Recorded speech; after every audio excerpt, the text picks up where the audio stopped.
To plan your day and stay safe, from KCRG TV9, this is First Alert Weather Now.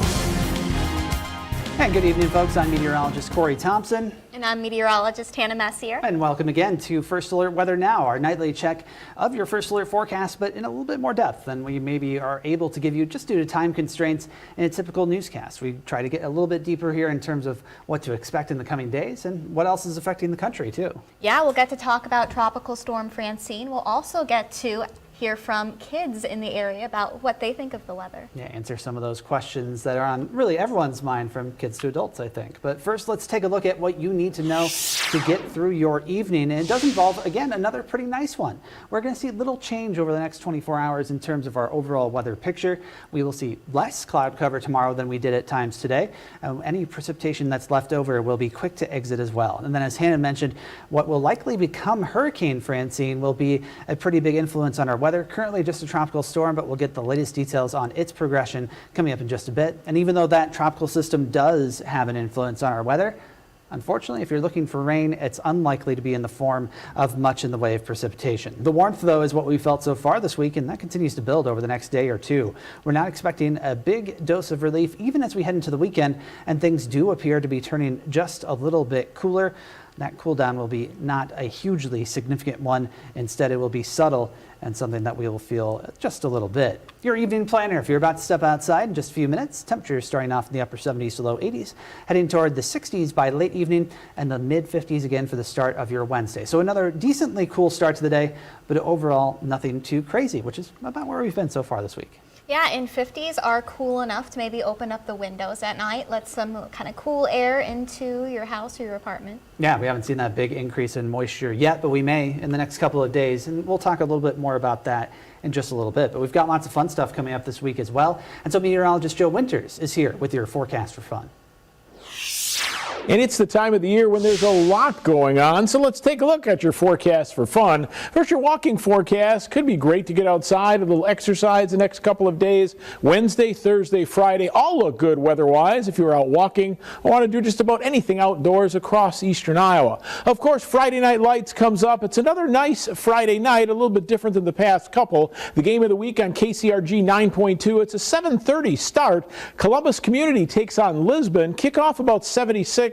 72 in the fourth quarter. There'll be more clouds and it will be a bit warmer than the previous games, but it does look dry for our Friday Night Lights game of the week, as well as across eastern Iowa for all the high school football games. The Farmers Market in Marion gets underway at 8. Saturday it'll be about 66 degrees. We are expecting a mostly cloudy sky on Saturday, but again looks primarily dry. Fall into Marion Parade happens on Saturday as well. Steps off at 10. It's going to travel from 15th Street to 6th Avenue. Lots of candy for the kids, lots of great floats as well. A couple of bands will be there. Should be a fun parade to kind of wish in the fall season despite our summer-like feel. And this week's kickoff forecast for college football.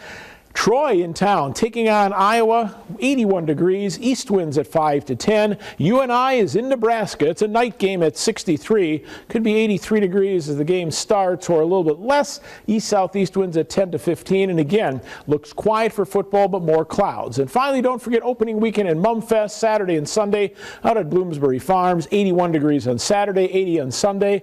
A little more mugginess will be with us as we head through the weekend, but all in all, it does look pretty good. For any events that you have going on across eastern Iowa, that's a look at your forecast for fun.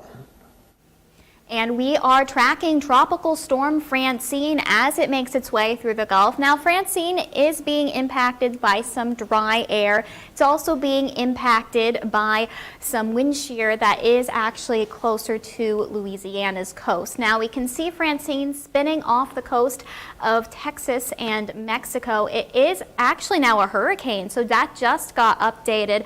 As of now, Hurricane Francine is a Category 1 storm. It's forecasted to make its way towards the Gulf coast, the northern Gulf Coast up by Louisiana, then weakening quickly as it moves inland, becoming a subtropical low by Thursday afternoon in Mississippi, and then continuing to weaken as it moves north through the country. Now, we do have some watches and warnings along the Gulf Coast. Hurricane warnings in effect for coastal Louisiana, tropical storm warnings in effect for places like New Orleans, and a tropical storm watch in effect for southern Mississippi. Now, in terms of how much storm surge we could see with Hurricane Francine, up to 5 to 10 feet close to where it'll make landfall on the Louisiana coastline. Up by New Orleans, they're forecasting about 2 to 5 feet. Now, as it is expected to make landfall as a Category 1 storm, here are some of the impacts that Category 1 storms typically have. They usually have large tree branches coming down, power outages possible with Category 1 storms, and some siding can be removed from shingles on houses because of the high winds. Corey? Now, your first alert forecast with meteorologist Corey Thompson. And as we track the inland progress of now Hurricane Francine, we got that latest update from Hannah there, just from the National Hurricane Center, as it's beginning to get a bit more organized. No matter how strong it gets before it makes the coast, it will weaken very quickly, as Hannah said, as it moves basically up the Mississippi River. It's going to track pretty close to the location of that river basin, get to about this corner here where the Mississippi and the Ohio rivers meet, hang around southeastern Missouri, northeastern Arkansas, sort of into Illinois, Kentucky, that sort of region, and then dissipate, mostly fall apart. So by the time we get toward Friday here in eastern Iowa, we're talking about much more extensive cloud cover than we've seen so far this week.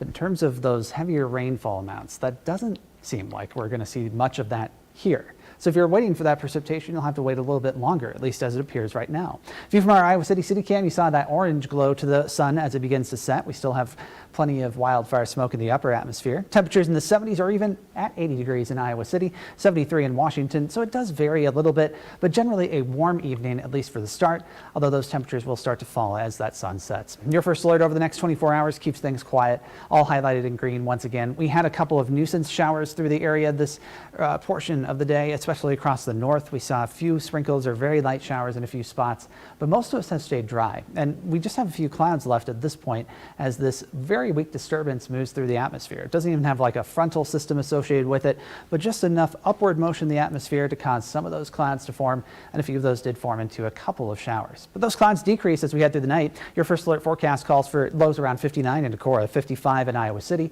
Winds will be out of the south between about 5 to 15. It's been that slow stair-stepping and upward in our temperatures this week that we've seen so far, and that continues tonight too. Watch the clouds. It's going to take a few hours, but they do eventually fade away.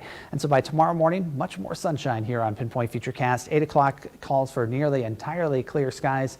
That's what we're going to see throughout the day on Wednesday, as opposed to today where we had those patches of clouds. Instead, much more sunshine, a lot of blue sky. Again, a little bit of texture from that wildfire smoke in the upper atmosphere. So don't expect a clear, stark blue sky, a little bit of that grayness or a little bit of that milky texture of the sky to go along with it. So your first alert zone cast for tomorrow, 85 in Marquette, 84 in Dyersville. Plenty warm in the northeast zone. Normal highs up there, 75 degrees. So we're going to be above that by about 5 to 10 degrees by the afternoon tomorrow. Same story in the northwest zone, 84 in New Hampton, 87 in Waterloo. Sunshine will be abundant throughout the day. Central zone ranging from 87 in Toledo to 86 in Vinton to 85 in Cedar Rapids. A little bit warmer the farther west you go, and same story as you go farther southwest. 87 in Sigourney compared to 86 in Iowa City and 84 in Tipton. Sunshine again likely in the southern zone, perhaps hanging on to a few of those clouds a little bit longer than some other portions of the area. If you like the warmth, there's plenty more to come. The long range outlook for the approaching the 3rd and 4th week of September still favoring those above normal temperatures, and your 9-day also favors temperatures that will be into the 80s for several more days.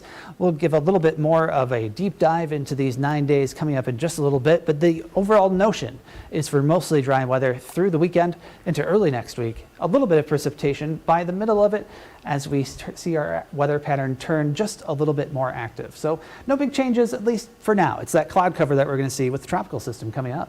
Yeah, that is what we're watching from Francine. It's not often that we get impacts from tropical systems here in Iowa, but now we're going to talk about a brand new segment we're doing on Weather Now. That is called Weather Wise. Kids from across eastern Iowa are going to get to ask questions, and we'll answer them about how the science of the atmosphere works. Now here's our first question. Do you know why the sky is blue? That is a fantastic question, and it actually is because of how light works. Now, light of different colors actually behave in different ways. Red light doesn't move around as much. However, you can see blue light actually bounces around quite a lot as it travels. And because of that, it interacts differently with the atmosphere. Now, when sunlight first hits the atmosphere, it comes in as white light. But once it hits the atmosphere, it starts to separate into the different colors. Red travels pretty easily through the atmosphere, but because blue likes to bounce around a lot, it interacts with the different air particles in the atmosphere, and the interaction, that movement of the blue light, is why we see blue light mostly up in the atmosphere and why the sky appears to be blue. This phenomenon also is why sunsets are red.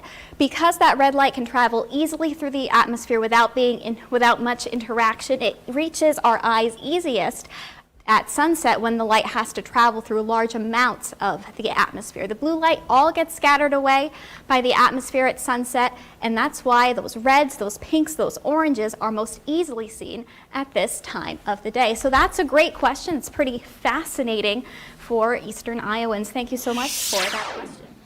Indeed, and we'll have more of those coming up in the coming weeks. But for now, let's look at the next 9 days, where we have some very warm temperatures over the next couple of days. Mid-80s tomorrow, mid to upper 80s for your Thursday. That's actually warm, well above normal by about 10 degrees, but we're not talking about the type of weather that you might expect to be overly ridiculous, right? We're talking about temperatures that are within a normal range for this time of year, not setting records. But we actually average about 3 days per year with highs at or above this particular level, 87 degrees during the month of September. So we have seen none so far. We may actually catch up a bit this week if we are able to achieve those warm temperatures again on Thursday. Now looking ahead toward Friday, we do have that Friday night lights forecast, which does involve 76-degree kickoff temperatures. Should be a pretty nice night for those football games again across Eastern Iowa. As we look ahead toward the weekend, well, I'd get ready for a slightly different feel to the air. Yes, temperatures will be cooler. We're talking low to mid 80s by then. But in terms of our humidity, one effect that we will feel from the leftovers of Hurricane Francine is an increase in moisture. In fact, we'll be much more noticeably humid, perhaps even close to the sweltering category on your 9-day forecast as we head toward the end of the weekend. By next week, it's that second portion of the week where we're keeping a close eye on that chance for a somewhat more active weather pattern. Tuesday, Wednesday, and Thursday each have at least a slight chance for some showers and storms. Those opportunities at this point looking fairly slim, though. As we get closer to that time period, we should be able to better narrow down which exact portions of that week will have the best chance of seeing some rain. It looks like a cold front will be moving into the region during that time. That's going to depend on Francine and what's left of it kind of getting out of the way. So we have to sort of determine that first. So we really do encourage you to stick with us. And of course, we'll bring you the updates as we know them. To be honest, it's great to see any chance of precipitation in the 9-day because this week has just been so dry. Yeah, for sure. And frankly, over the last several weeks too. So we'll have to keep a close eye on it. Thank you for joining us, folks. That is this edition of First Alert Weather Now. We will be back tomorrow, same time. Meteorologist Hannah Messier will have the night off, but we will be greeting meteorologist AJ Rickman. And thank you and have a great night.